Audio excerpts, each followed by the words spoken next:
നമസ്കാരം. 24 എല്ലാ പ്രിയപ്പെട്ട പ്രേക്ഷകർക്കും മോർണിംഗ് ന്യൂസിലേക്ക് സ്വാഗതം. ഇന്ന് ജൂലൈ 5 ശനിയാഴ്ചയാണ്. കോട്ടയം മെഡിക്കൽ കോളേജ് ആശുപത്രി കെട്ടിടം തകർന്നതിൽ ആരോഗ്യവകുപ്പിനെതിരെ ഇന്നും പ്രതിഷേധമുണ്ടാകും. പ്രധാനമന്ത്രി ഇന്ന് ട്രിനിഡാഡ് ആൻഡ് ടൊബാഗോയിൽ നിന്ന് അർജന്റീനയിലേക്ക് പോവുകയാണ്. ഇതടക്കമുള്ള പ്രധാനപ്പെട്ട വാർത്തകളുണ്ട്.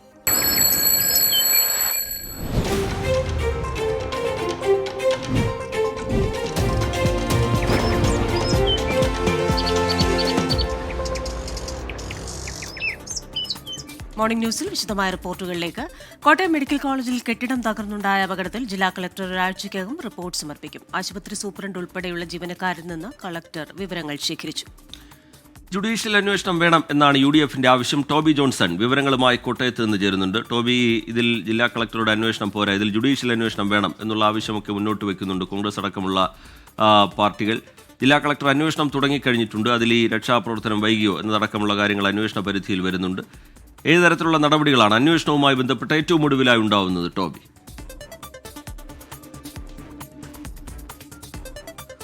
Good morning T K Christina.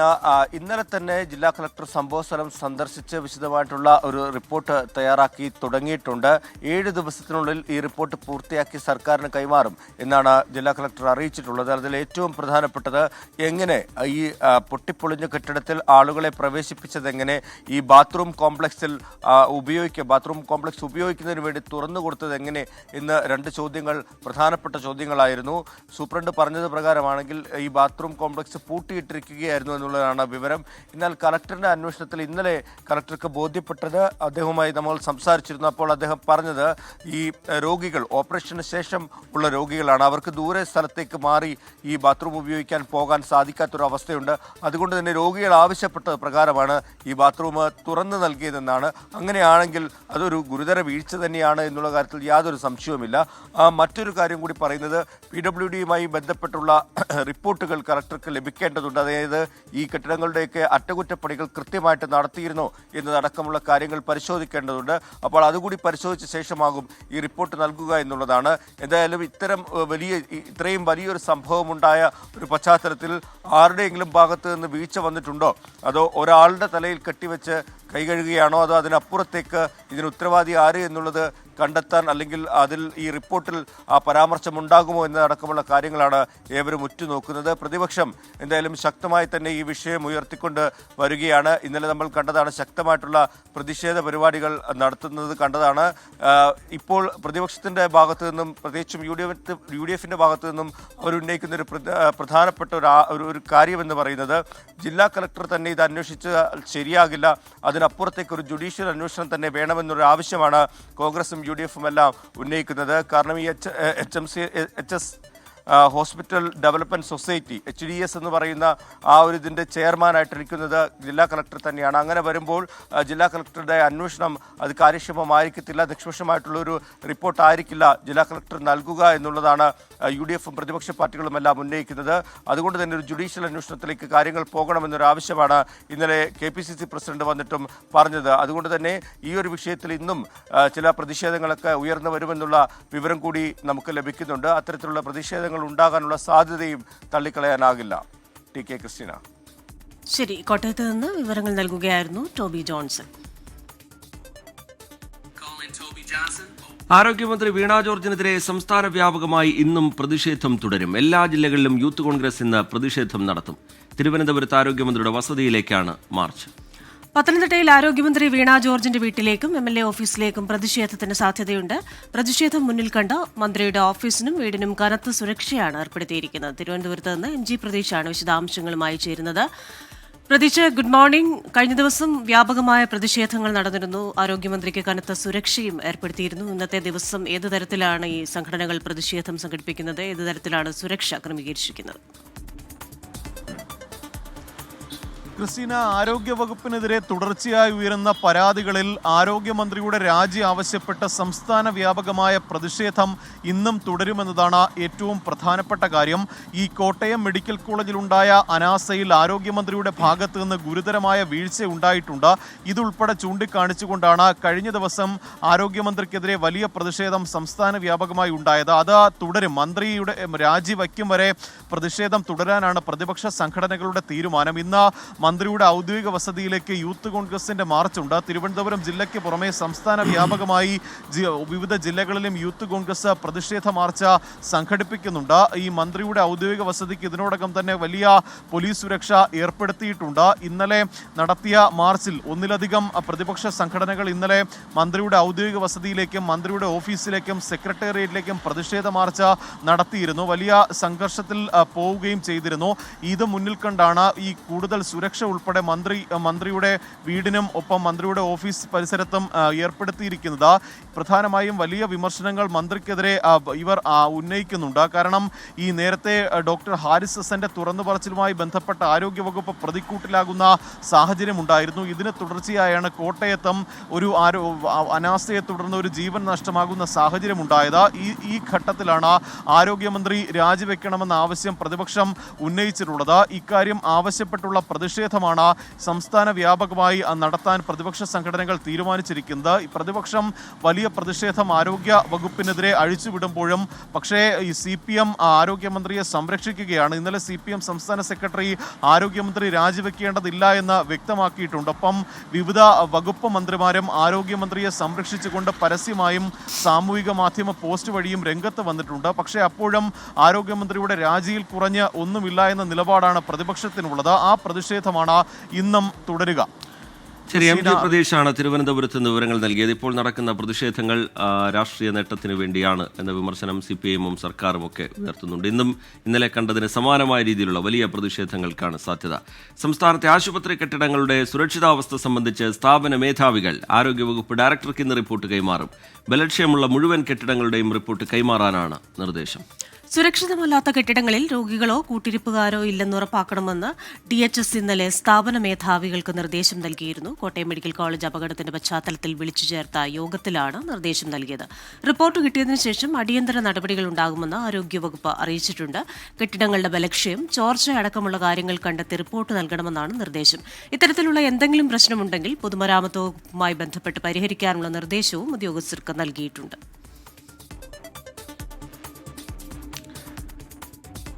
Thiruvananthapuram medical കോളേജിലെ ഡോക്ടർ ഹാരിസ് ഹസന്റെ വെളിപ്പെടുത്തലിനെ തുടർന്ന് നടത്തിയ അന്വേഷണത്തിന്റെ റിപ്പോർട്ട് ഇന്ന് ആരോഗ്യമന്ത്രിക്ക് കൈമാറും. ഡോക്ടർ ഹാരിസ് ഹസനെതിരെ അച്ചടക്ക നടപടിക്ക് റിപ്പോർട്ടിൽ ശുപാർശയില്ല. റിപ്പോർട്ടിൽ തുടർ നടപടികൾ ആരോഗ്യമന്ത്രിയുമായി ആലോചിച്ച് തീരുമാനിക്കും. വിവരങ്ങളുമായി വീണ്ടും ചേരുന്നത് തിരുവനന്തപുരത്ത് നിന്ന് MG പ്രതീഷാണ്. Pratheesh, good morning again. അപ്പോൾ ഏത് തരത്തിലുള്ള നടപടികളാവും ഉണ്ടാവുക? ഈ റിപ്പോർട്ടിൽ കടുത്ത നടപടികൾക്കുള്ള ശുപാർശകളൊന്നുമില്ലല്ലോ.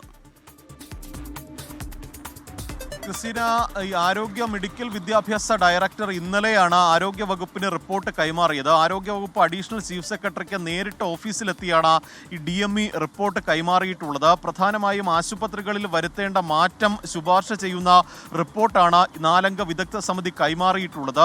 HDC ഹോസ്പിറ്റൽ ഡെവലപ്മെന്റ് കമ്മിറ്റിയുടെ ഭാഗത്ത് പല വീഴ്ചകളുമുണ്ട്. ഈ ഉപകരണങ്ങൾ, ശസ്ത്രക്രിയാ ഉപകരണങ്ങൾ വാങ്ങുന്നതും മരുന്നുകളുടെ പർച്ചേസിനുമടക്കം ഈ വലിയ കാലതാമസം ഉണ്ടാകുന്നു. സങ്കീർണമായ പല നിയമ നടപടികളുമാണ് ഇതിന് കാരണം. ഈ നൂലാമാലകൾ പരിഹരിക്കണമെന്നതാണ് പ്രധാനമായും ഈ റിപ്പോർട്ടിൽ ശുപാർശയുള്ളത്. ഒപ്പം ഈ സ്ഥാപന മേധാവിമാരുടെ സാമ്പത്തിക അധികാരം വർദ്ധിപ്പിക്കണമെന്ന ഒരു നിർദ്ദേശവും ഈ റിപ്പോർട്ടിൽ ചൂണ്ടിക്കാണിക്കുന്നുണ്ട്. പക്ഷേ അപ്പോഴും ഈ സാമൂഹിക മാധ്യമം വഴി പരസ്യമായി ആരോഗ്യവകുപ്പിനെ പ്രതിക്കൂട്ടിലാക്കിയ ഹാരിസ് ഹസനെതിരെ നടപടിക്ക് ശുപാർശയില്ല. ഹാരിസ് ഹസൻ അച്ചടക്ക ലംഘനം നടത്തിയിട്ടുണ്ട്. ഒരു സർക്കാർ ഉദ്യോഗസ്ഥൻ എന്ന നിലയിൽ പെരുമാറ്റ ചട്ടങ്ങളുടെ ലംഘനം ഹാരിസ് ഹസൻ നടത്തിയിട്ടുണ്ട്. പക്ഷേ ഇക്കാര്യത്തിൽ സർക്കാരിന് നടപടിയെടുക്കാം, സർക്കാരിന് വേണമെങ്കിൽ നടപടിയെടുക്കാമെന്ന നിർദ്ദേശമാണ് 4-അംഗ വിദഗ്ധ സമിതി മുന്നോട്ട് വയ്ക്കുന്നത്. അഡീഷണൽ ചീഫ് സെക്രട്ടറി കൈമാറിയ റിപ്പോർട്ട് ഇന്ന് ആരോഗ്യമന്ത്രിക്ക് നൽകും. ആരോഗ്യമന്ത്രിയും അഡീഷണൽ ചീഫ് സെക്രട്ടറിയും കൂടിയാലോചിച്ചായിരിക്കും ഒരു തീരുമാനമെടുക്കുന്നത്. നിലവിൽ ഹാരിസ് ഹസനെതിരെ ഒരു അച്ചടക്ക നടപടി സ്വീകരിച്ചാൽ അത് ആരോഗ്യവകുപ്പിന് വലിയ പ്രശ്നമാകും. കാരണം പ്രതിപക്ഷം ഉൾപ്പെടെ ഈ വിഷയം ഉയർത്തിക്കാട്ടുന്നു. അതുകൊണ്ട് തന്നെ ഒരു അച്ചടക്ക നടപടി എടുത്താൽ അത് വീണ്ടും വലിയ വിവാദങ്ങൾക്ക് വഴിവെച്ചേക്കാം. ഒപ്പം അച്ചടക്ക നടപടി സ്വീകരിച്ചാൽ വലിയ പ്രതിഷേധമുണ്ടാകുമെന്ന് ഡോക്ടർമാരുടെ സംഘടനയായ KGM-CTAയും സർക്കാരിന് മുന്നറിയിപ്പ് നൽകിയിട്ടുണ്ട്. ഈ പശ്ചാത്തലത്തിൽ ആരോഗ്യ വകുപ്പിന്റെയും സർക്കാരിന്റെയും നിലപാട് ഏറെ നിർണായകമായിരിക്കും. അച്ചടക്ക നടപടി താക്കീതിൽ ഒതുക്കും എന്നുള്ള ഒരു സൂചനയും പുറത്തു വരുന്നുണ്ട്. എന്തായാലും ഇതുമായി ബന്ധപ്പെട്ടും ഇന്ന് അന്തിമ തീരുമാനമുണ്ടാകുമെന്നതാണ് പ്രതീക്ഷിക്കപ്പെടുന്നത്. പ്രതീക്ഷ, ഒരു പെരുമാറ്റച്ചട്ടത്തിന്റെ പ്രശ്നമൊക്കെ ഈ സമിതി ചൂണ്ടിക്കാട്ടുന്നുണ്ടെങ്കിൽ കൂടി ആ സമിതിയുടെ റിപ്പോർട്ടിന്റെ ഉള്ളടക്കത്തിൽ എന്താണോ ഹാരിസ് ഹസൻ വെളിപ്പെടുത്തിയത്, തുറന്നു പറഞ്ഞത്, അത് ശരിവെക്കുന്ന തരത്തിലുള്ള ഒരുപാട് വിവരങ്ങളുണ്ട്. അതിൽ തന്നെ ഈ ഉപകരണങ്ങൾ വാങ്ങുന്നതുമായി ബന്ധപ്പെട്ട്, അവിടുത്തെ ഫയൽ നീക്കവുമായി ബന്ധപ്പെട്ടൊക്കെ എന്ത് ആക്ഷേപമാണോ ഹാരിസ് ഹസൻ ഉയർത്തിയത്, അതൊക്കെ ശരിവെക്കുന്ന തരത്തിലുള്ള പ്രധാന ഭാഗങ്ങളും ആ റിപ്പോർട്ടിന്റെ ഉള്ളടക്കമാണല്ലോ പ്രതീഷ്. റിജിത്ത്, തീർച്ചയായും പൂർണ്ണമായും ഹാരിസ് ഹസനെ തള്ളാതെയും കൊള്ളാതെയുമുള്ള റിപ്പോർട്ടാണ് 4 വിദഗ്ധ സമിതി സമർപ്പിച്ചിരിക്കുന്നത്. പ്രധാനമായും ഹാരിസ് ഹസൻ പറഞ്ഞ പല കാര്യങ്ങളിലും വസ്തുതയുണ്ട് എന്ന് ഈ 4 വിദഗ്ധ സമിതിയുടെ അന്വേഷണത്തിൽ കണ്ടെത്തിയിട്ടുണ്ട്.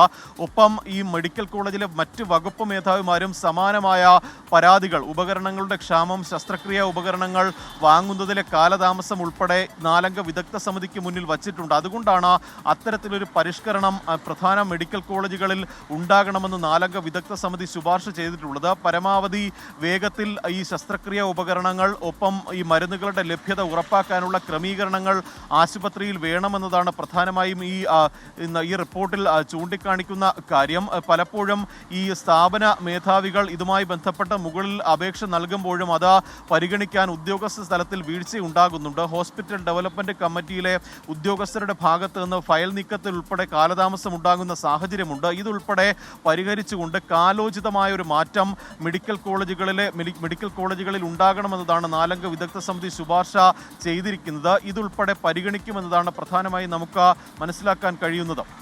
റിജിത്ത്. ശരി, തിരുവനന്തപുരത്ത് നിന്ന് വിശദാംശങ്ങൾ നൽകുകയായിരുന്നു MG പ്രതീഷ്. പത്തനംതിട്ട ജനറൽ ആശുപത്രിയിൽ 19 വർഷത്തോളം മാത്രം പഴക്കമുള്ള കെട്ടിടം ശോചനീയാവസ്ഥയിൽ. ICUവും വാർഡുകളും അടക്കം പ്രവർത്തിക്കുന്ന കെട്ടിടമാണ് പൊട്ടിപ്പൊളിഞ്ഞ അവസ്ഥയിൽ തുടരുന്നത്. 4 വർഷം മുമ്പ് ബലക്ഷ്യം കണ്ടെത്തിയെങ്കിലും അറ്റകുറ്റപ്പണികൾ ആരംഭിച്ചത് ഈയിടെ മാത്രമാണ്. കഴിഞ്ഞ മാസം ആരോഗ്യമന്ത്രി നേരിട്ടെത്തി കെട്ടിടത്തിൽ നിന്ന് ആശുപത്രിയുടെ പ്രവർത്തനം മാറ്റുമെന്ന് പറഞ്ഞെങ്കിലും ഫലം ഉണ്ടായില്ല.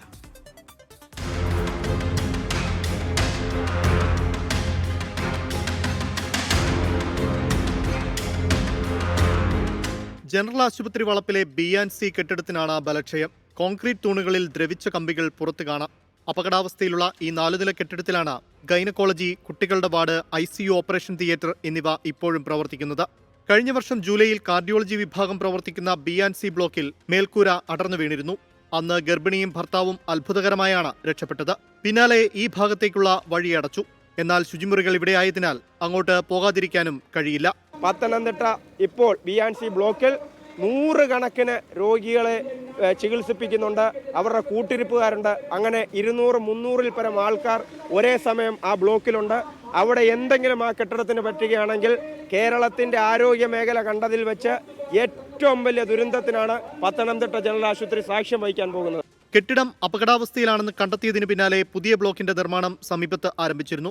എന്നാൽ എന്ന് നിർമ്മാണം പൂർത്തീകരിച്ച് പുതിയ ബ്ലോക്കിലേക്ക് മാറാനാകുമെന്ന കാര്യത്തിൽ വ്യക്തതയില്ല. അറ്റകുറ്റപ്പണികളുടെ ഭാഗമായി ഇവിടെയുണ്ടായിരുന്ന ഉപകരണങ്ങൾ കോന്നി മെഡിക്കൽ കോളേജിലേക്ക് മാറ്റി. കഴിഞ്ഞ മാസം ആരോഗ്യമന്ത്രി ജനറൽ ആശുപത്രി സന്ദർശിക്കുകയും സ്ഥിതിഗതികൾ വിലയിരുത്തുകയും ചെയ്തിരുന്നു. ആശുപത്രിയുടെ പ്രവർത്തനം കെട്ടിടത്തിൽ നിന്ന് ഉടൻ മാറ്റുമെന്നും അന്ന് മന്ത്രി വ്യക്തമാക്കിയിരുന്നു. എന്നാൽ ഇതുവരെ ഇത് സംബന്ധിച്ച ഉത്തരവുകൾ പുറത്തിറങ്ങിയിട്ടില്ല. സർക്കാർ ഉത്തരവുണ്ടായാലേ മറ്റൊരിടത്തേക്ക് പ്രവർത്തനം മാറ്റാനാകൂ എന്നാണ് ആശുപത്രിയിൽ സൂപ്രണ്ട് ഉൾപ്പെടെയുള്ളവർ പറയുന്നത്. AV Jayasankar, 24, Pathanamthitta. Medical college ആശുപത്രിയായി ഉയർത്തുന്ന കാസർഗോഡ് ജനറൽ ആശുപത്രിയിലെ TB യൂണിറ്റ് സ്ഥിതി ചെയ്യുന്ന കെട്ടിടത്തിന്റെ ദുരവസ്ഥയിലേക്കാണ് ഇനി. വിണ്ടുകീറിയ വീഴാറായ പഴയ കെട്ടിടത്തിൽ ടാർപോളിൻ വെച്ച് മേൽക്കൂര മറച്ചാണ് ചികിത്സ. ഉപയോഗശൂന്യമായ കെട്ടിടമെന്ന് ബോർഡ് വെച്ചിട്ടുണ്ടെങ്കിലും വർഷങ്ങളായി ജീവൻ പണയം വെച്ചാണ് രോഗികളും ജീവനക്കാരും ഇവിടെ കഴിയുന്നത്.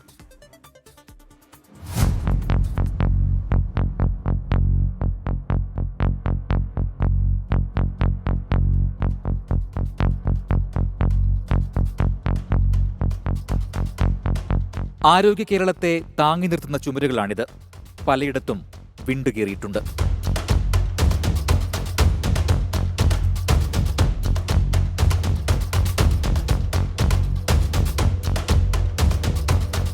ഒരപകടമുണ്ടായാൽ ആരോഗ്യവകുപ്പിന്റെ സ്വയം സുരക്ഷയ്ക്കെന്നോണം ഉപേക്ഷിക്കപ്പെട്ട കെട്ടിടമെന്ന് ബോർഡൊക്കെ സ്ഥാപിച്ചിട്ടുണ്ട്.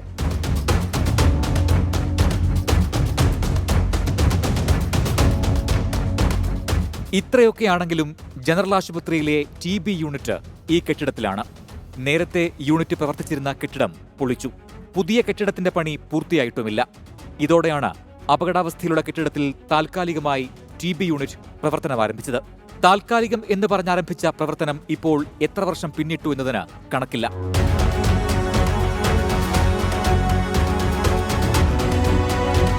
പുതിയ കെട്ടിടത്തിന്റെ നിർമ്മാണം ഉടൻ പൂർത്തിയാക്കി TB യൂണിറ്റ് മാറ്റിസ്ഥാപിക്കുമെന്ന് പറയാൻ തുടങ്ങിയിട്ടും കാലം കുറച്ചായി.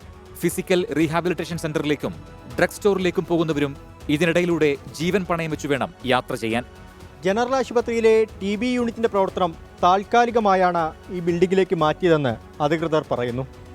ഇവിടെ ഉപേക്ഷിക്കപ്പെട്ട കെട്ടിടമാണെന്ന് വലിയ രീതിയിൽ ബോർഡും സ്ഥാപിച്ചിട്ടുണ്ട്. 2015 മുതൽ ഈ കെട്ടിടത്തിലാണ് TB യൂണിറ്റിന്റെ പ്രവർത്തനം. ജീവനക്കാരുടെയും രോഗികളുടെയും ജീവൻ പണയം വെച്ച് എങ്ങോട്ടാണ് ആരോഗ്യ കേരളം പോകുന്നത്? മെഡിക്കൽ കോളേജായി ഉയർത്താൻ പോകുന്ന കാസർഗോഡ് ജനറൽ ആശുപത്രിയിൽ നിന്ന് അരുൺ പാറക്കൽ, 24. സംസ്ഥാനത്ത് നിപ്പ സ്ഥിരീകരിച്ച സാഹചര്യത്തിൽ കൂടുതൽ നടപടികളുമായി ആരോഗ്യവകുപ്പ്. നിപ്പ രോഗികൾക്കും ലക്ഷണമുള്ളവർക്കുമായി കോഴിക്കോട് മെഡിക്കൽ കോളേജിൽ പ്രത്യേക വാർഡ് സജ്ജീകരിച്ചു. 3 ജില്ലകളിലായി നിലവിൽ 345 പേർ സമ്പർക്ക പട്ടികയിലുണ്ട്. വിവരങ്ങളുമായി കോഴിക്കോട് നിന്ന് സമീർ സി മുഹമ്മദാണ് ചേരുന്നത്. Sameer, good morning. ആശങ്കപ്പെടേണ്ട ഒരു സാഹചര്യമുണ്ടോ? ഏത് തരത്തിലുള്ള ക്രമീകരണങ്ങളാണ് ഉള്ളത്? എന്ത് ജാഗ്രതാ നിർദ്ദേശമാണ് നൽകിയിരിക്കുന്നത്? Good morning Rijith, Christina. സംസ്ഥാനം ഒരു ഇടവേളയ്ക്ക് ശേഷം വീണ്ടും നിപ്പ ഭീതിയിലേക്ക് കടക്കുകയാണ്. 2 പേർക്കാണ് നിലവിൽ നിപ്പ സ്ഥിരീകരിച്ചിരിക്കുന്നത്. കഴിഞ്ഞ ദിവസം കോഴിക്കോട് മരിച്ച മങ്കട സ്വദേശിയായിട്ടുള്ള യുവതിക്കും അതുപോലെ തന്നെ പാലക്കാട് സ്വദേശിക്കുമാണ് നിലവിൽ നിപ്പ സ്ഥിരീകരിച്ചിരിക്കുന്നത്. ഇതിന്റെ ഭാഗമായിക്കൊണ്ട് വലിയ ജാഗ്രതാ നിർദ്ദേശം ജില്ലാ ഭരണകൂടം ആരോഗ്യവകുപ്പ് നൽകിയിട്ടുണ്ട്. പ്രധാനമായും പാലക്കാട്, കോഴിക്കോട്, മലപ്പുറം ജില്ലകളിലാണ് ഇതുമായി ബന്ധപ്പെട്ടുള്ള ജാഗ്രതാ നിർദ്ദേശം നൽകിയിരിക്കുന്നത്. കഴിഞ്ഞ ദിവസം മരിച്ച മങ്കട സ്വദേശിയായിട്ടുള്ള യുവതിയുടെ റൂട്ട് മാപ്പ് ഇപ്പോൾ പുറത്തുവിട്ടിട്ടുണ്ട്. അതുമായി ബന്ധപ്പെട്ടുള്ള ഒരു ആശങ്കപ്പെടേണ്ട സാഹചര്യം നിലനിൽക്കുന്നു എന്ന് തന്നെയാണ് നമുക്ക് മനസ്സിലാക്കാൻ കഴിയുന്നത്. ഇതിൽ ഈ രോഗം സ്ഥിരീകരിച്ചത് കഴിഞ്ഞ മാസം 23-നാണ്. പിന്നീട് 23-ഉം 24-ഉം ഈ പെൺകുട്ടി അവരുടെ വീട്ടിൽ തന്നെയായിരുന്നു ചികിത്സ തേടിയത്. പിന്നീടാണ് അവർ മെഡിക്കൽ ചികിത്സയുമായി ബന്ധപ്പെട്ട് പുറത്തേക്ക് വരുന്നത്. 25-ന് അവർ അമ്മയ്ക്കൊപ്പം മക്കരപ്പറമ്പിലെ ചികിത്സാ കേന്ദ്രത്തിലേക്ക് എത്തുന്നു. അതിനുശേഷം പിന്നീട് വീട്ടിലേക്ക് മടങ്ങുകയും 26-ന് വീട്ടിൽ നിന്ന് ഓട്ടോ മാർഗമാണ് അവർ ചികിത്സയ്ക്കായി മക്കരപ്പറമ്പിലുള്ള മിനി ക്ലിനിക്കിലേക്ക് എത്തിയത്. പിന്നീട് കോപ്പറേറ്റീവ് ആശുപത്രിയിലേക്ക് എത്തി. അതിനുശേഷം വീണ്ടും അവർ ചികിത്സ തേടുകയും മിംസ് ആശുപത്രി, കോട്ടക്കലിലെ മിംസ് ആശുപത്രിയിലേക്ക് പോവുകയും ചെയ്തു. ഓട്ടോറിക്ഷയിലാണ് ഇത്തരത്തിൽ യാത്ര നടത്തിയിരുന്നത്. അതിനുശേഷം അവർ അവിടെ തന്നെ ചികിത്സ തേടി ICCUലാവുന്ന സാഹചര്യമുണ്ടായി. പിന്നീട് ആരോഗ്യനില വഷളായി. തുടർന്നാണ് മിംസ് ആശുപത്രിയിലെ MICUലേക്ക് 27-ാം തീയതി മാറ്റിയത്. പിന്നീട് 28-ാം തീയതിയാണ് ഗുരുതരാവസ്ഥയിലായതോടുകൂടെ കോഴിക്കോട്ടെ മേത്ര ആശുപത്രിയിലേക്ക് എത്തിയത്. പിന്നീട് 1-ാം തീയതി പെൺകുട്ടി മരിക്കുകയും ചെയ്തു. അതിനുശേഷം സംസ്കാരം നടന്നതാവട്ടെ മക്കരപ്പറമ്പ് ജുമാ മസ്ജിദ് ഖബർസ്ഥാനിലാണ്. ഇത്തരത്തിൽ ഇതുമായി ബന്ധപ്പെട്ടുള്ള റൂട്ട് മാപ്പാണ് പുറത്തിറക്കിയിരിക്കുന്നത്. അതുകൊണ്ട് തന്നെ നിരവധി പേരുമായി സമ്പർക്കം ഉണ്ടായിട്ടുണ്ട് എന്ന കാര്യം കണ്ടെത്തിയിട്ടുണ്ട്. 211 പേരാണ് മലപ്പുറം ജില്ലയിൽ സമ്പർക്ക പട്ടികയിലുള്ളത്. ഈ സംഭവത്തിന്റെ പശ്ചാത്തലത്തിൽ ഏതാനും പഞ്ചായത്തുകൾ, 4 പഞ്ചായത്തുകളിലെ വിവിധ വാർഡുകൾ ഇപ്പോൾ കണ്ടെയ്ൻമെന്റ് സോണുകളായി പ്രഖ്യാപിച്ചിട്ടുണ്ട്. മലപ്പുറം ജില്ലയിലെ മക്കരപ്പറമ്പ്, കൂട്ടിലങ്ങാടി, മങ്കട, കുറുവ പഞ്ചായത്തുകളിലെ വിവിധ വാർഡുകളാണ് ഇത്തരത്തിൽ ഈ സംഭവത്തിന്റെ പശ്ചാത്തലത്തിൽ, ഈ മരണത്തിന്റെ നിപ്പയുടെ പശ്ചാത്തലത്തിൽ ഇപ്പോൾ കണ്ടെയ്ൻമെന്റ് സോണുകളായി പ്രഖ്യാപിച്ചിരിക്കുന്നത്. മക്കരപ്പറമ്പ് പഞ്ചായത്തിൽ 1 മുതൽ 13 വരെയുള്ള വാർഡുകൾ, കൂട്ടിലങ്ങാടി പഞ്ചായത്തിൽ 11, 15 വാർഡുകൾ, മങ്കട പഞ്ചായത്തിൽ 14-ാം വാർഡ്, അതുപോലെ കുറുവ പഞ്ചായത്തിൽ 2, 3, 5, 6 വാർഡുകളാണ് ഇപ്പോൾ കണ്ടെയ്ൻമെന്റ് സോണുകളായി പ്രഖ്യാപിച്ചിരിക്കുന്നത്. അതീവ ജാഗ്രതയോടുകൂടി തന്നെയാണ് ജില്ല മുന്നോട്ട് പോകുന്നത്. അതുപോലെ തന്നെ കോഴിക്കോട് ജില്ലയിൽ ഇതുമായി ബന്ധപ്പെട്ടുള്ള ക്രമീകരണങ്ങൾ ഏർപ്പെടുത്തിയിട്ടുണ്ട്. രോഗികൾക്കും അതുപോലെ തന്നെ രോഗലക്ഷണങ്ങൾ ഉള്ളവർക്കും കോഴിക്കോട് മെഡിക്കൽ കോളേജിൽ പ്രത്യേക വാർഡ് സജ്ജീകരിച്ചിട്ടുണ്ട് എന്നുള്ളത് ആശ്വാസം നൽകുന്ന കാര്യമാണ്. ഏതായാലും വലിയ ജാഗ്രതയോടുകൂടി തന്നെയാണ് സംസ്ഥാനം മുന്നോട്ട് പോകുന്നത്. ആരോഗ്യവകുപ്പ് പ്രധാനമായിട്ടുള്ള നിർദ്ദേശങ്ങളൊക്കെ നൽകിയിട്ടുണ്ട്. പ്രധാനമായും നിപ്പ പകരുന്ന ഒരു സാഹചര്യം ഉണ്ടാകുന്നത് വവ്വാലുകളിൽ നിന്നാണ്. വവ്വാലുകൾ കൂട്ടമായി വസിക്കുന്ന ഭാഗത്തെത്തിച്ചുകൊണ്ട് പടക്കം പൊട്ടിച്ചോ മറ്റോ അവകളെ പറത്തിവിടരുത്, വിവിധ ഇടങ്ങളിലേക്ക് അവയെ പറത്തിവിടരുത്. അത് ഈ രോഗവ്യാപനത്തിന് ഇടയാക്കും. അതുകൊണ്ട് തന്നെ അത്തരത്തിലുള്ള കാര്യങ്ങളെല്ലാം ശ്രദ്ധിക്കണം എന്നുള്ള ഒരു നിർദ്ദേശം കൂടി സർക്കാർ നൽകുന്നുണ്ട്, ജില്ലാ ഭരണകൂടം നൽകുന്നുണ്ട്. റിജിത്ത്, ക്രിസ്റ്റീന. ശരി, സമീർ സി മുഹമ്മദ് കോഴിക്കോട്ട് നിന്ന് വിവരങ്ങൾ നൽകുകയായിരുന്നു. നിപ്പ കേസുകൾ സ്ഥിരീകരിച്ചതിന് പിന്നാലെ 3 ജില്ലകളിൽ പ്രത്യേകമായി ജാഗ്രത നിലനിൽക്കുന്നുണ്ട്. 345 പേരാണ് സമ്പർക്ക പട്ടികയിലായി ഉള്ളത്. കേരള സർവകലാശാല രജിസ്ട്രാറെ സസ്പെൻഡ് ചെയ്തതിനെതിരെ പ്രതിഷേധം ശക്തമാകുന്നതിനിടെ ഗവർണർ രാജേന്ദ്ര ആർലേക്കർ ഇന്ന് കണ്ണൂരിൽ തളിപ്പറമ്പ് രാജരാജേശ്വര ക്ഷേത്രത്തിൽ നിർമ്മിച്ച വെങ്കല ശിവശില്പം അനാച്ഛാദനം ചെയ്യാനാണ് ഗവർണർ എത്തുന്നത്. ഗവർണർക്കെതിരെ SFIയുടെ പ്രതിഷേധത്തിന് സാധ്യതയുള്ളതിനാൽ കനത്ത സുരക്ഷയാണ് പോലീസ് ഒരുക്കിയിട്ടുള്ളത്. അരുൺ പൂപ്പറമ്പ വിവരങ്ങളുമായി ചേരുന്നുണ്ട് കണ്ണൂരിൽ നിന്ന്. അരുൺ, കേരള സർവകലാശാല VC സ്വീകരിച്ച നടപടി, രജിസ്ട്രാറെ സസ്പെൻഡ് ചെയ്തുകൊണ്ടുള്ള നടപടി, അത് ഒരു ഗവർണർ സർക്കാർ പോരിന്റെ ഏറ്റവും ഒടുവിലെ അധ്യായമായി നിൽക്കുന്നുണ്ട്. അത് ഇപ്പോൾ തന്നെ പ്രത്യക്ഷ പ്രതിഷേധങ്ങളിലേക്ക് കടന്നിട്ടുണ്ട്. ഇന്നലെ താൽക്കാലിക VCയെ തടയുന്ന നടപടിയിലേക്കൊക്കെ SFI കടന്നിരുന്നു. തെരുവിലേക്ക് പ്രതിഷേധം എത്തുമ്പോൾ ഒരുപക്ഷെ വലിയ പ്രതിഷേധത്തിന് മുമ്പ് ആരിഫ് മുഹമ്മദ് ഖാന്റെ കാലത്ത് കണ്ടതുപോലുള്ള സമാനമായൊരു പ്രതിഷേധത്തിന് സാധ്യതയുണ്ട്. പോലീസിന്റെ ജാഗ്രതാ മുന്നൊരുക്കങ്ങൾ എങ്ങനെയാണ് അരുൺ? അഭിജിത്ത് സൂചിപ്പിച്ച പോലെ തന്നെ കേരള സർവകലാശാല രജിസ്ട്രാറെ സസ്പെൻഡ് ചെയ്തതിന് പിന്നാലെ വ്യാപക പ്രതിഷേധമാണ് ഗവർണർ രാജേന്ദ്ര അർലേക്കർക്കെതിരെ SFIയും അതോടൊപ്പം തന്നെ ഇടത് യുവജന സംഘടനകളൊക്കെ ഉയർത്തിക്കൊണ്ടുവന്നത്. തിരുവനന്തപുരത്ത് നമ്മൾ അത്തരം പ്രതിഷേധങ്ങൾ കഴിഞ്ഞ ദിവസങ്ങളിലെല്ലാം കണ്ടതാണ്. ഒടുവിൽ VC ചുമതലയുള്ള സിസാഖ് തോമസിനെതിരെയും SFIയുടെ ഇന്നലെ പ്രതിഷേധം ഉണ്ടാവുകയും ചെയ്തിരുന്നു. അതുകൊണ്ട് തന്നെ ഈ പ്രതിഷേധം ഗവർണർക്കെതിരെ തുടരാനുള്ള സാധ്യതയാണ് പോലീസ് മുന്നിൽ കാണുന്നത്. അതിനിടെയാണ് ഗവർണർ ഇന്ന് കണ്ണൂരിൽ ഒരു പരിപാടിയിൽ പങ്കെടുക്കുന്നതിന് വേണ്ടി എത്തുന്നത്. തളിപ്പറമ്പ് രാജരാജേശ്വര ക്ഷേത്രത്തിൽ നിർമ്മിച്ച വെങ്കല ശിവശില്പം അനാച്ഛാദനം ചെയ്യുന്നതിന് വേണ്ടിയാണ് ഗവർണർ രാജേന്ദ്ര അർലേക്കർ ഇന്ന് ഉച്ചയോടെ കണ്ണൂരിൽ എത്തുന്നത്. SFIയുടെ പ്രതിഷേധം ഉണ്ടാകും എന്ന് തന്നെയാണ് പോലീസ് കണക്കിലാക്കുന്നത്. ഇതിന്റെ പശ്ചാത്തലത്തിൽ കനത്ത സുരക്ഷയാണ് ഗവർണർക്കായി ഒരുക്കിയിട്ടുള്ളത്. 400ഓളം പോലീസുകാരെ ഗവർണറുടെ സുരക്ഷയ്ക്ക് മാത്രമായി നിയോഗിച്ചിട്ടുണ്ട്. മട്ടന്നൂർ വിമാനത്താവളത്തിൽ അവിടെ ഉച്ചയോടെ ഗവർണർ വിമാനം ഇറങ്ങും. അതിനുശേഷം കണ്ണൂർ ഗസ്റ്റ് ഹൌസിലേക്കായിരിക്കും വരിക. വൈകിട്ടോടെയാണ് തളിപ്പറമ്പിലെ പരിപാടി ഉണ്ടാവുക. അങ്ങനെ ഗവർണർ കടന്നു പോകുന്ന വഴിയിലെല്ലാം പോലീസിന്റെ കനത്ത സുരക്ഷ ഉണ്ടാകും. ഓരോ കേന്ദ്രങ്ങളിലും, ഈ പാതയുടെ ഓരോ കേന്ദ്രങ്ങളിലും സുരക്ഷാ ചുമതല DYSPമാർക്കാണ് നൽകിയിട്ടുമുള്ളത്. അങ്ങനെ കനത്ത സുരക്ഷയിലായിരിക്കും ഇന്ന് ഗവർണറുടെ പരിപാടിയും യാത്രയും നടക്കുക. ഒരുപക്ഷെ നമ്മൾ നേരത്തെ സൂചിപ്പിച്ചതുപോലെ തെരുവിലൊക്കെ വലിയ പ്രതിഷേധം നമുക്ക് കഴിഞ്ഞ കാലങ്ങളിലൊക്കെ കണ്ടതാണ്. ഗവർണർക്കെതിരെ SFI അത്തരത്തിലുള്ള പ്രതിഷേധം ഉയർത്തിക്കൊണ്ടുവരികയും അത് പിന്നീട് രൂക്ഷമാവുന്ന സാഹചര്യമൊക്കെ ഉണ്ടായി. അത് ഒഴിവാക്കുന്നതിന് വേണ്ടിയിട്ടുള്ള മുൻകരുതലുകളാണ് പോലീസ് സ്വീകരിച്ചു വരുന്നത്. പക്ഷേ നിലവിലെ ഒരു സാഹചര്യത്തിൽ ശക്തമായ പ്രതിഷേധം ഉണ്ടാകാനുള്ള സാധ്യത തന്നെയാണ് മുന്നിൽ കാണുന്നത്. റിജിത്ത്. ശരി, കണ്ണൂരിൽ നിന്ന് അരുൺ പൂപ്പറമ്പയാണ് വിശദാംശങ്ങളുമായി ചേർന്നത്. അമേരിക്കയിലെ ടെക്സസിൽ മിന്നൽ പ്രളയത്തിൽ 13 പേർ മരിച്ചു. 20-ലധികം കുട്ടികളെ കാണാനില്ല. രക്ഷാപ്രവർത്തനം തുടരുകയാണ്. അമേരിക്കയിലെ ന്യൂജേഴ്സിയിൽ നിന്ന് മധു കൊട്ടാരക്കരയാണ് വിശദാംശങ്ങളുമായി ചേരുന്നത്. മധു, ഗുഡ് ഈവനിംഗ്. പെട്ടെന്നുണ്ടാകുന്ന ഈ മിന്നൽ പ്രളയങ്ങൾ അത് കാലാവസ്ഥാ വ്യതിയാനത്തിന്റെ ഒരു പരിണിത ഫലമാണെന്ന് നമുക്കറിയാം.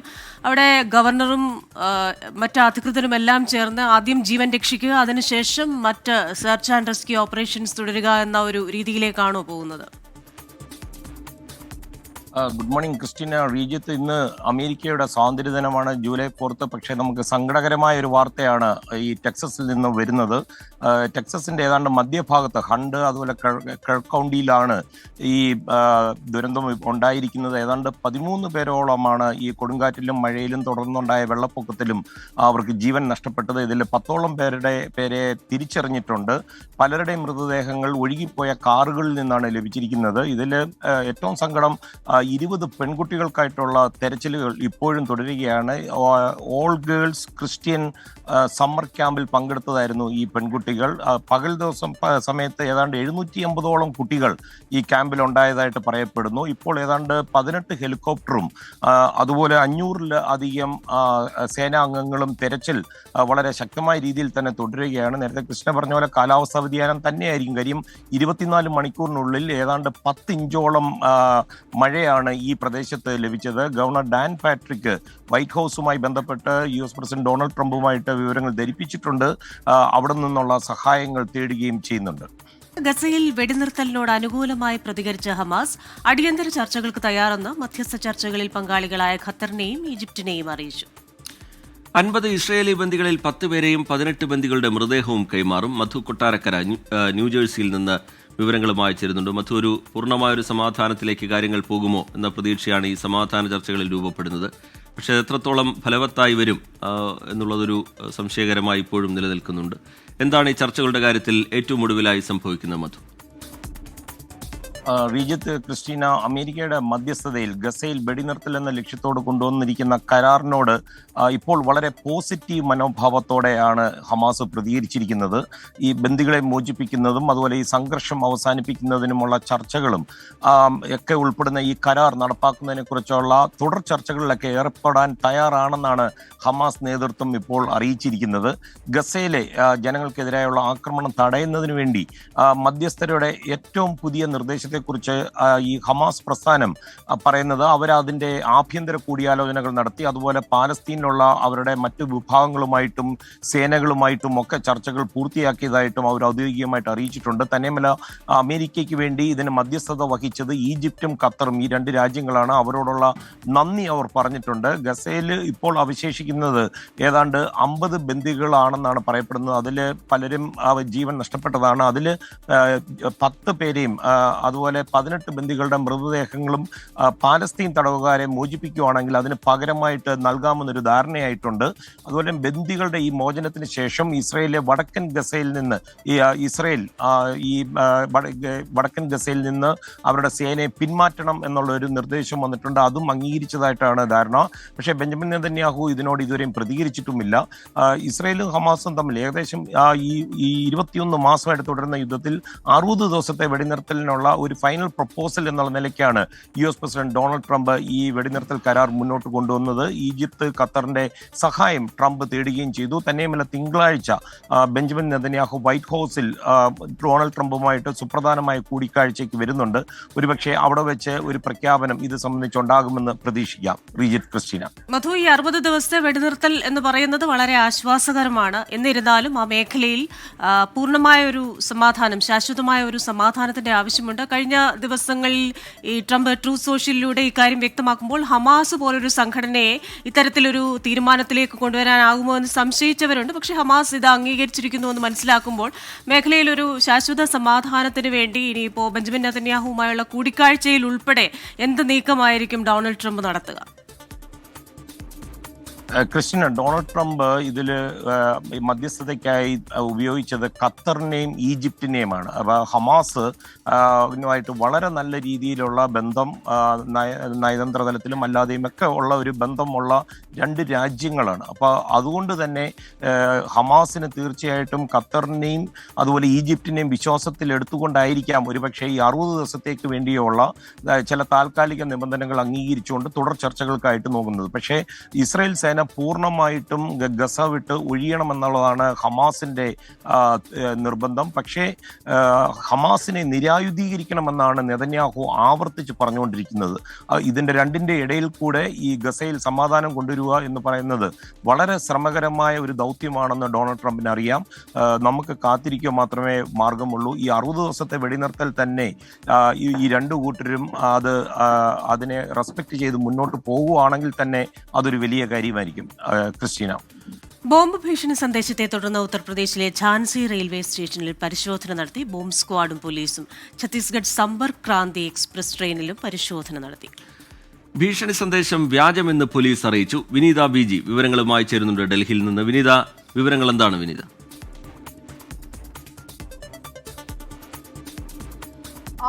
ഇന്ന് രാവിലെയോട് കൂടിയാണ് ഇത്തരത്തിലേക്കൊരു സന്ദേശം ലഭിക്കുന്നത്. ആ സന്ദേശം ലഭിച്ചതിനെ തുടർന്ന് തന്നെ പോലീസും ഒപ്പം തന്നെ റെയിൽവേ സ്റ്റേഷനിലെ മറ്റ് സുരക്ഷാ ജീവനക്കാരും ബോംബ് സ്ക്വാഡും ഒക്കെ അവിടെ എത്തി വളരെ കൃത്യമായി പരിശോധനകളൊക്കെ തന്നെ നടത്തിയിട്ടുണ്ടായിരുന്നു. ഈ സമ്പർക്ക് ക്രാന്തി ട്രെയിനിൽ അതിനുള്ളിലുമൊക്കെ ഈ സുരക്ഷാ ഉദ്യോഗസ്ഥർ കയറി പരിശോധന നടത്തുകയും യാത്രക്കാരുടെ ലഗേജുകളടക്കം പരിശോധിക്കുകയും ഒക്കെ തന്നെ ചെയ്തിട്ടുണ്ടായിരുന്നു. തുടർന്ന് ആ പ്ലാറ്റ്ഫോമുകളിലൊക്കെ തന്നെ വളരെ കൃത്യമായി അവർ പരിശോധന നടത്തി. പക്ഷേ അത്തരത്തിലേക്ക് അസ്വാഭാവികമായ ഒന്നും തന്നെ കണ്ടെത്താൻ കഴിഞ്ഞില്ല എന്നാണ് പോലീസ് ഇപ്പോൾ വ്യക്തമാക്കിയിരിക്കുന്നത്. ഇങ്ങനെ ഒരു സന്ദേശം ലഭ്യമായതിനെ തുടർന്ന് ആദ്യഘട്ടത്തിൽ സ്വീകരിക്കേണ്ടതായിട്ടുള്ള എല്ലാ മുൻകരുതലുകളും ഒപ്പം തന്നെ സുരക്ഷയും ഒരുക്കിയിരുന്നു. തൊട്ട് പിന്നാലെ തന്നെ എല്ലാ മേഖലകളിലും റെയിൽവേ സ്റ്റേഷനിലെ ഈ ഉത്തർപ്രദേശിലെ ഝാൻസി റെയിൽവേ സ്റ്റേഷനിലാണ് ഇത്തരത്തിലേക്കൊരു ഭീഷണി സന്ദേശം ലഭിച്ചിട്ടുണ്ടായിരുന്നത്. തുടർന്ന് ആ എല്ലാ മേഖലകളിലും വളരെ കൃത്യമായി തന്നെ ബോംബ് സ്ക്വാഡ് അടക്കം എത്തി പരിശോധന നടത്തുകയും ചെയ്തു. പക്ഷേ സംശയാസ്പദമായ സാഹചര്യത്തിൽ ഒന്നും തന്നെ കണ്ടെത്താൻ കഴിഞ്ഞിട്ടുണ്ടായിരുന്നില്ല. തുടർന്ന് ഈ സന്ദേശം വ്യാജമാണെന്നാണ് പോലീസ് ഇപ്പോൾ പറയുന്നത്.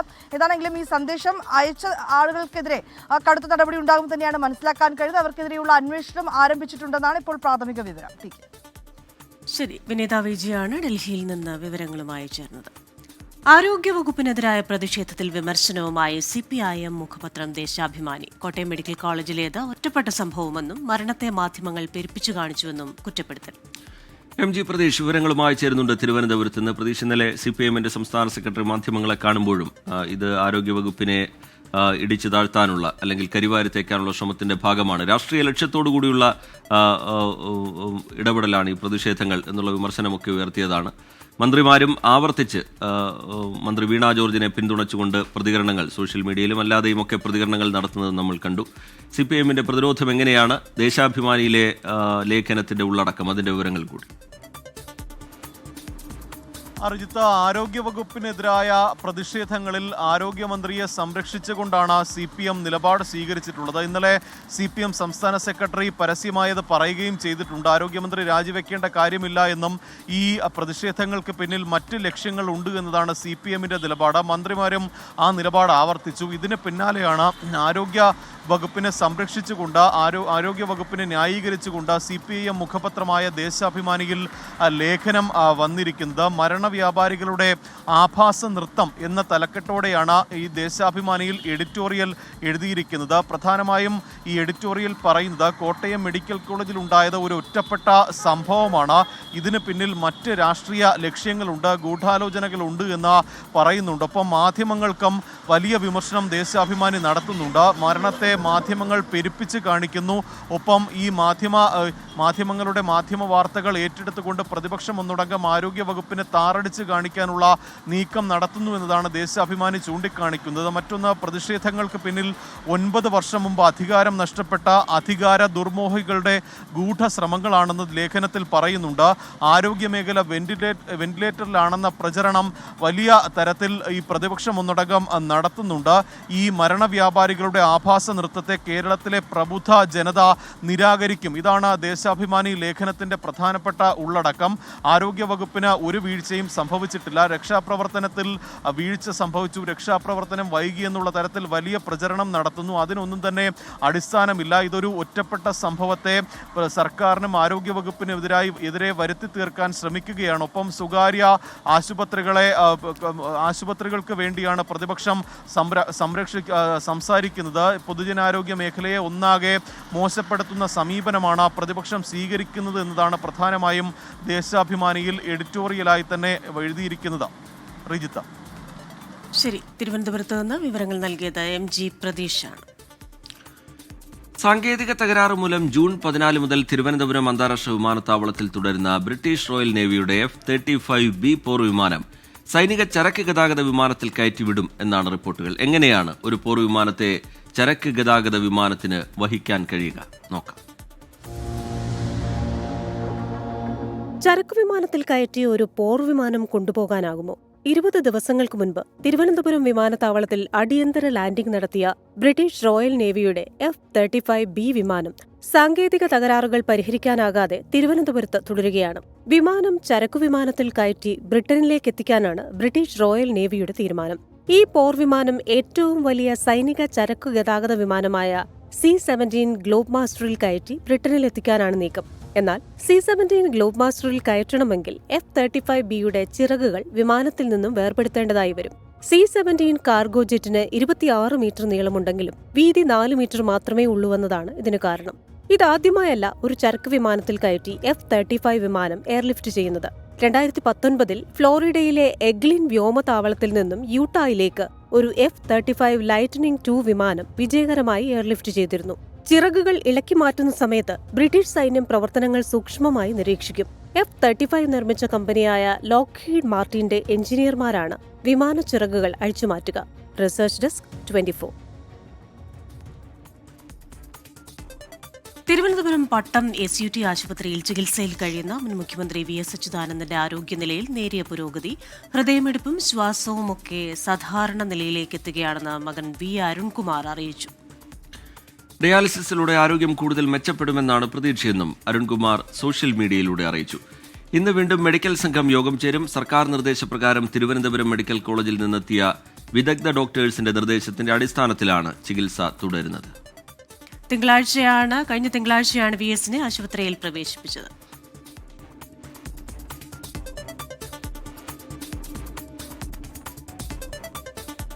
ചികിത്സയ്ക്കായി മുഖ്യമന്ത്രി പിണറായി വിജയൻ അമേരിക്കയിലേക്ക് യാത്ര തിരിച്ചു. പുലർച്ചെ തിരുവനന്തപുരത്ത് നിന്ന് പോയ എമിറേറ്റ്സ് വിമാനത്തിൽ ദുബായിലെത്തുന്ന മുഖ്യമന്ത്രി അവിടെ നിന്നാണ് അമേരിക്കയിലേക്ക് പോവുക. ഭാര്യ ടി കമലയും ചെറുമകൻ ഇഷാനും ഒപ്പമുണ്ട്. ഹ്യൂസ്റ്റണിലെ മായോ ക്ലിനിക്കിലാണ് മുഖ്യമന്ത്രിയുടെ ചികിത്സ. 7 ദിവസം ചികിത്സയ്ക്കും 2 ദിവസം യാത്രയ്ക്കുമെന്ന രീതിയിലാണ് വിദേശ പര്യടനം ക്രമീകരിച്ചിരിക്കുന്നത്. ചികിത്സ എത്ര ദിവസം ഉണ്ടാകുമെന്ന് ഇപ്പോൾ ഉറപ്പിക്കാനാകാത്തതിനാൽ മടങ്ങിവരുന്ന തീയതി തീരുമാനിച്ചിട്ടില്ല. മുഖ്യമന്ത്രിയുടെ അഭാവത്തിൽ ആർക്കും പകരം ചുമതല നൽകിയിട്ടില്ല.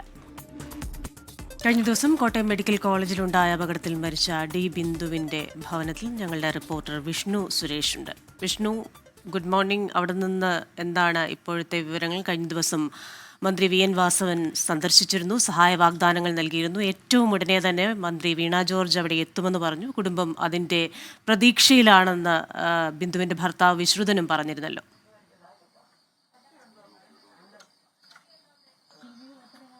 ക്രിസ്റ്റീന, ഇന്നലെയാണ് സംസ്കാര ചടങ്ങുകൾ പൂർത്തിയായത്. ഇപ്പോൾ വീട്ടിൽ കാര്യമായ ആരുമില്ല, ബന്ധുക്കൾ മാത്രമാണ് ഉള്ളത്. ഇന്നലെ വൈകിട്ടോടുകൂടി മന്ത്രി വി എൻ വാസവൻ എത്തി ഈ കുടുംബത്തിന് എല്ലാ വക പിന്തുണയും ഒക്കെ അറിയിച്ചിരുന്നു, എല്ലാ സഹായങ്ങളും ഉണ്ടാകുമെന്നൊക്കെ അറിയിച്ചിരുന്നു. വലിയ സങ്കടത്തിലാണ് അവർ. കാരണം ഈ വീടിന്റെ, ഈ കുടുംബത്തിന്റെ മുന്നോട്ട് പോക്കിൽ ആകെ ഉണ്ടായിരുന്നൊരു ആശ്രയം എന്ന് പറയുന്നത് ബിന്ദുവിന്റെ വേതനം മാത്രമാണ്. ബിന്ദുവിന്റെ അമ്മ നമുക്കിപ്പം ചേരുകയാണ്. സർക്കാർ എത്തി എല്ലാ സഹായങ്ങളും ഒക്കെ പറഞ്ഞിട്ടുണ്ട്. എന്റെ മോനെ, എന്റെ എത്ര സഹായം ലോകത്ത് തന്നാലും എന്റെ ഈ കൊച്ചു രാജ്ഞോളം പറ്റില്ല. എനിക്ക് നിങ്ങള് ചെയ്യാവുന്ന സഹായം എന്റെ കുഞ്ഞിന്റെ രോഗവും ഭേദാക്കി. 2 കുഞ്ഞുങ്ങളുടെ ജോലി നോക്കിയിരുന്നവളാ. എനിക്ക് ജോലി കിട്ടിയില്ലമ്മ.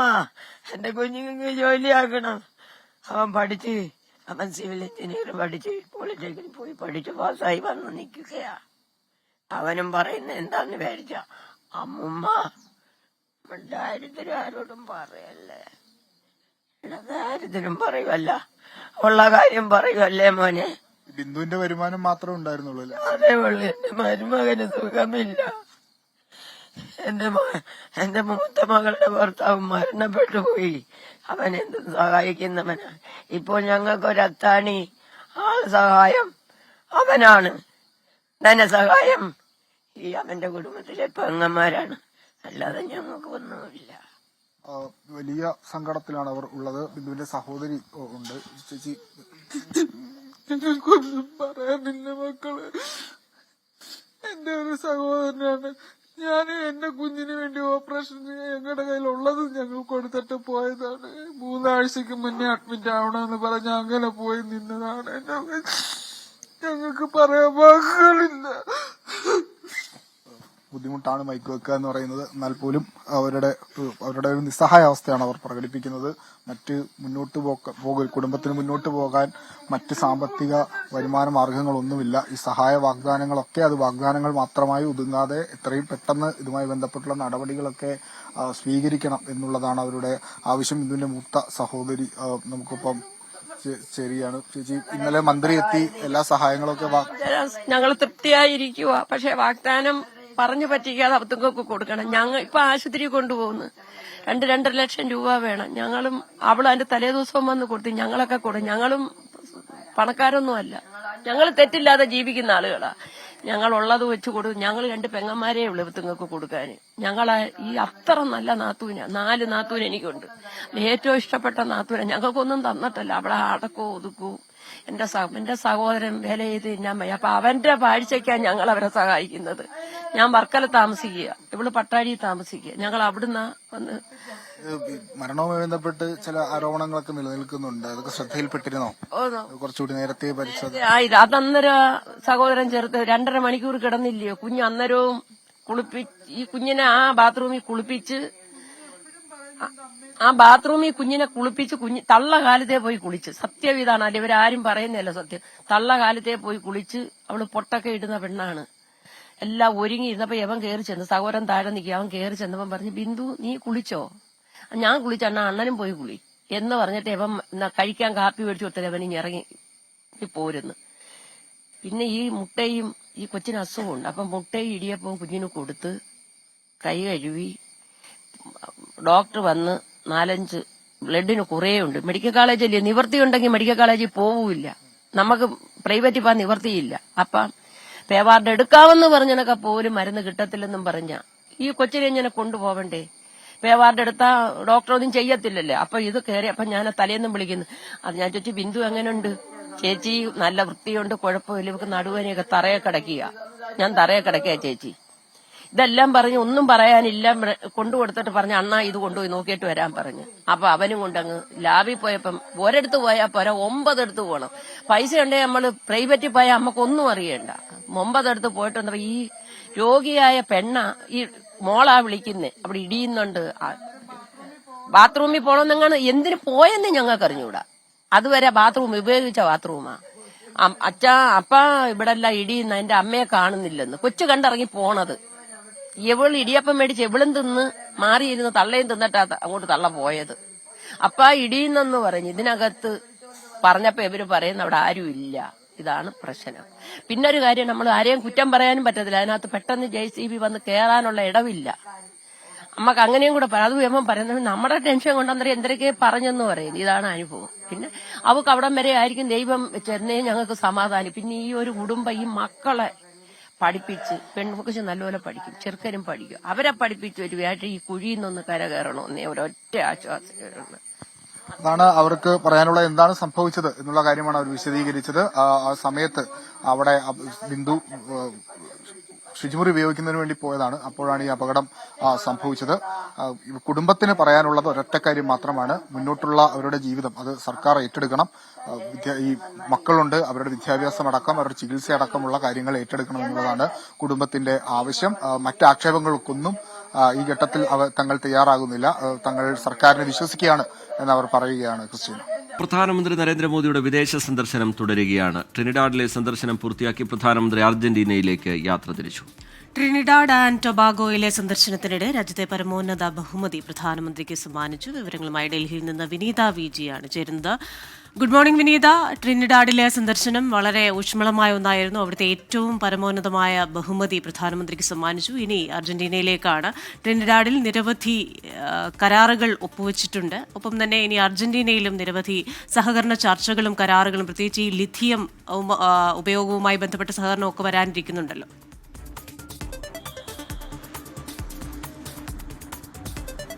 തീർച്ചയായും ക്രിസ്റ്റീന സൂചിപ്പിച്ചതുപോലെ തന്നെ ട്രിനിഡാഡ് ടൊബാഗോയിലെ സന്ദർശനം പ്രധാനമന്ത്രി പൂർത്തിയാക്കിയിരിക്കുന്നു. 2 ദിവസത്തെ സന്ദർശനമായിരുന്നു ആ രാജ്യത്തുണ്ടായിരുന്നത്. അവിടെ നിരവധി കരാറുകളിലടക്കം ഇരു രാജ്യങ്ങളും ഒപ്പുവെച്ചിട്ടുണ്ട്. രാജ്യത്തെ ഏറ്റവും വലിയ ബഹുമതിയും പ്രധാനമന്ത്രിക്ക് രാജ്യം നൽകി ആദരിച്ചിട്ടുണ്ട്.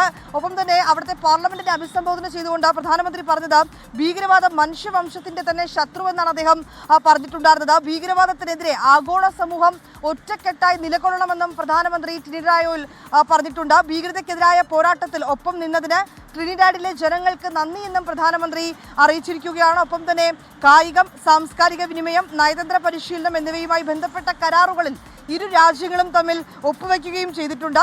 രാജ്യത്തെ പരമോന്നത ബഹുമതിയായ the order of the republic of Trinidad Tobago പ്രധാനമന്ത്രിക്ക് സമ്മാനിച്ചു. ആ രാജ്യത്തെ ഏറ്റവും വലിയ ബഹുമതിയാണത്. ട്രിനിഡാഡിലെ സന്ദർശനം പൂർത്തിയാക്കി പ്രധാനമന്ത്രി അർജന്റീനയിലേക്ക് യാത്ര തിരിച്ചു. അദ്ദേഹം ഇന്ന് വൈകിട്ടോടുകൂടി അർജന്റീനയിലേക്ക് എത്തുമെന്നാണ് അറിയാൻ കഴിയുന്നത്. അവിടെയും ഇരു രാജ്യങ്ങളും തമ്മിലുള്ള നിരവധി കരാറുകളിൽ ഒപ്പുവെക്കാനും ഒപ്പം തന്നെ നിലവിലെ ബന്ധം കൂടുതൽ ശക്തിപ്പെടുത്തുന്നതുമായി ബന്ധപ്പെട്ടുകൊണ്ടുള്ള നടപടികൾ ഉണ്ടാകാനും സാധ്യതയുണ്ടെന്നാണ് അറിയാൻ കഴിയുന്നത്. ഇത് കൂടാതെ തന്നെ ട്രിനിഡാഡിലെ ടൊബാഗോയിലെ വിദ്യാർത്ഥികൾക്ക് ഇന്ത്യ ചില സഹായങ്ങൾ കൂടി, ചില പ്രഖ്യാപനങ്ങൾ കൂടി നൽകിയിരിക്കുകയാണ്. അവിടുത്തെ വിദ്യാർത്ഥികൾക്ക് 2000 ലാപ്ടോപ്പുകൾ നൽകുമെന്നാണ് ഇന്ത്യ അറിയിച്ചിരിക്കുന്നത്. ആ വിദ്യാർത്ഥികൾക്ക് ലാപ്ടോപ്പുകൾ നൽകുന്നതിന് പുറമെ തന്നെ ആരോഗ്യ മേഖലയിൽ ആവശ്യമായിട്ടുള്ള സഹായങ്ങൾ നൽകാനും തീരുമാനിച്ചിട്ടുണ്ട്. ഈ കൃത്രിമ അവയവങ്ങൾ ഘടിപ്പിക്കുന്നതുമായി ബന്ധപ്പെട്ടുകൊണ്ടുള്ള പ്രത്യേക മെഡിക്കൽ ക്യാമ്പുകളടക്കം സംഘടിപ്പിക്കുമെന്നാണ് വാഗ്ദാനം. ശരി, പ്രധാനമന്ത്രി അർജന്റീനയിലേക്ക് യാത്ര തിരിച്ചിട്ടുണ്ട്. മോദിയുടെ വിദേശ പര്യടനം തുടരുകയാണ്. പ്രമുഖ ധനകാര്യ സ്ഥാപനമായ അഹല്യ ഫിൻഫോറെക്സിന്റെ വാർഷികാഘോഷം പാലക്കാട് അഹല്യ ക്യാമ്പസിൽ നടന്നു. അഹം 2025 എന്ന പേരിൽ നടന്ന ചടങ്ങിൽ അഹല്യ ഗ്രൂപ്പ് സ്ഥാപകനും ചെയർമാനുമായ VS ഗോപാൽ മുഖ്യാതിഥിയായിരുന്നു. Ahalya Finforex managing director Bhuvanendran, director Shriya Gopal, Rajesh Puthanveedu, Thomas K Thomas എന്നിവർ ചടങ്ങിൽ പങ്കെടുത്തു. ജീവനക്കാരുടെ കലാപരിപാടികളും താമരശ്ശേരി ചുരം ബാൻഡിന്റെ സംഗീത നിശയും ഉണ്ടായിരുന്നു.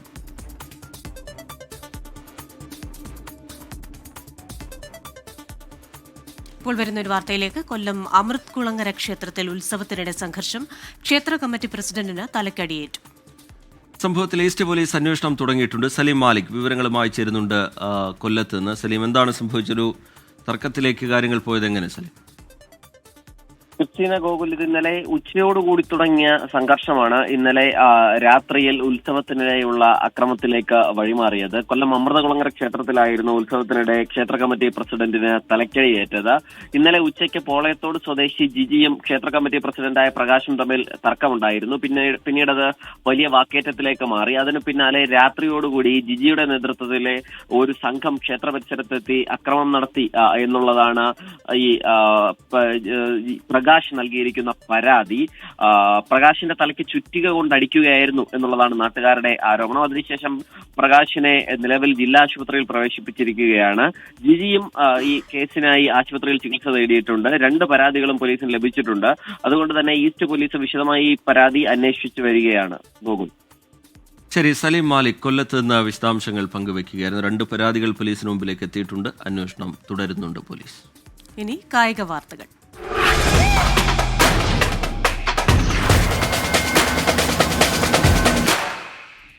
ഇന്ത്യൻ ക്രിക്കറ്റ് താരം മുഹമ്മദ് ഷമിയിൽ നിന്നുള്ള ജീവനാംശ തുക ഉയർത്തണമെന്ന ആവശ്യവുമായി മുൻ ഭാര്യ ഹസിൻ ജഹാൻ 4 ലക്ഷത്തിൽ നിന്ന് 10 ലക്ഷമാക്കി ഉയർത്തണം എന്നാണ് ആവശ്യം. ഇന്ത്യൻ ക്രിക്കറ്റ് താരം മുഹമ്മദ് ഷമി മുൻ ഭാര്യ ഹസിൻ ജഹാനും മകൾക്കുമായി പ്രതിമാസം 4 ലക്ഷം രൂപ ജീവനാംശമായി നൽകണമെന്ന് കഴിഞ്ഞ ദിവസമാണ് കൊൽക്കത്ത ഹൈക്കോടതി ഉത്തരവിട്ടത്. ഹസിന് 1.5 ലക്ഷവും 9 വയസ്സുകാരി മകൾക്ക് ഐറയ്ക്ക് 2.5 ലക്ഷവും നൽകാനാണ് ഉത്തരവ്. 2023 ജില്ലാ സെഷൻസ് കോടതി ഉത്തരവിട്ട 1,30,000 ഉയർത്തിയാണ് ഹൈക്കോടതി 4 ലക്ഷമാക്കിയത്. എന്നാൽ ഈ തുകയും അപര്യാപ്തമെന്നാണ് ഹസിന്റെ വാദം. 7 വർഷം മുമ്പ് 10 ലക്ഷം രൂപയാണ് നഷ്ടപരിഹാരമായി ചോദിച്ചത്. ആ കേസിലാണ് ഇപ്പോഴത്തെ വിധി. സാധനങ്ങളുടെ വില വലിയ രീതിയിൽ ഉയർന്നെന്നും കോടതി ഇക്കാര്യം പരിഗണിക്കണമെന്നും ഹസിൻ പറയുന്നു. ഷമിക്കെതിരെ കൂടുതൽ ആരോപണങ്ങളും ഹസിൻ ഉന്നയിക്കുന്നുണ്ട്. വിവാഹത്തിനു മുമ്പ് താൻ നടിയും മോഡലുമായിരുന്നു. ഷമിയുടെ നിർബന്ധപ്രകാരമാണ് ജോലി ഉപേക്ഷിച്ചത്. എന്നാൽ ഇപ്പോൾ സ്വന്തമായി വരുമാനമില്ലെന്നും പ്രതിമാസം 7.5 കോടിയിലധികം സമ്പാദിക്കുന്ന ഷമിക്ക് കുടുംബത്തെ നോക്കേണ്ട ഉത്തരവാദിത്തമുണ്ടെന്നും ഹസിൻ ആരോപിക്കുന്നു. IPL-ൽ കൊൽക്കത്ത നൈറ്റ് റൈഡേഴ്സ് ടീമിന്റെ ചിയർ ലീഡറായിരുന്നു ഹസിൻ ജഹാൻ. 2012-ൽ ഷമിയും ഹസിനും പ്രണയത്തിലാവുകയും 2014-ൽ വിവാഹം കഴിക്കുകയുമായിരുന്നു. 2018-ലാണ് ഗാർഹിക പീഡനവും പരസ്ത്രീ ബന്ധവുമൊക്കെ ആരോപിച്ച ഹസിൻ വിവാഹമോചനം തേടുന്നത്. ഷമി ഒത്തുകളിയിൽ ഏർപ്പെട്ടെന്നുവരെ ഹസിൻ അന്ന് ആരോപിച്ചു.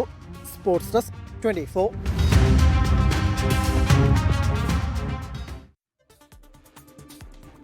അമേരിക്കയിലെ നികുതി ബിൽ ബിഗ് ബ്യൂട്ടിഫുൾ ബിൽ നിയമമായി വൈറ്റ് ഹൌസിൽ നടന്ന സ്വാതന്ത്ര്യ ദിനാഘോഷത്തിലാണ് പ്രസിഡന്റ് ഡൊണാൾഡ് ട്രംപ് ബജറ്റ് ബില്ലിൽ ഒപ്പുവെച്ചത്. വലിയ നികുതി ഇളവുകൾ നൽകുന്ന നിയമം ദേശീയ കടത്തിൽ $3.3 ട്രില്യൺ കൂട്ടിച്ചേർക്കും. പുതിയ നിയമത്തിലൂടെ 1.2 കോടി അമേരിക്കക്കാർക്ക് ആരോഗ്യ പരിരക്ഷ നഷ്ടപ്പെടുകയും ചെയ്യും. സൈനിക ചെലവ് വർദ്ധിപ്പിക്കാനും അതിർത്തി സുരക്ഷയ്ക്കായി കൂടുതൽ പണം വകയിരുത്താനും നിയമം ലക്ഷ്യമിടുന്നുണ്ട്.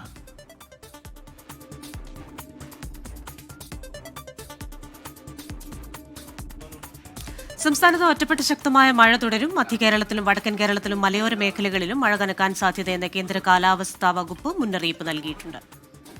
എറണാകുളം, തൃശൂർ, പാലക്കാട്, മലപ്പുറം, കോഴിക്കോട്, വയനാട്, കണ്ണൂർ, കാസർഗോഡ് ജില്ലകളിൽ യെല്ലോ അലർട്ട് പ്രഖ്യാപിച്ചിട്ടുണ്ട്.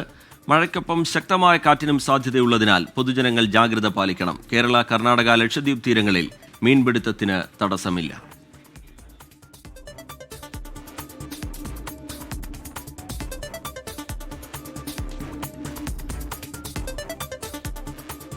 മോർണിംഗ് ന്യൂസിന്റെ സമയം പൂർണ്ണമാവുകയാണ്.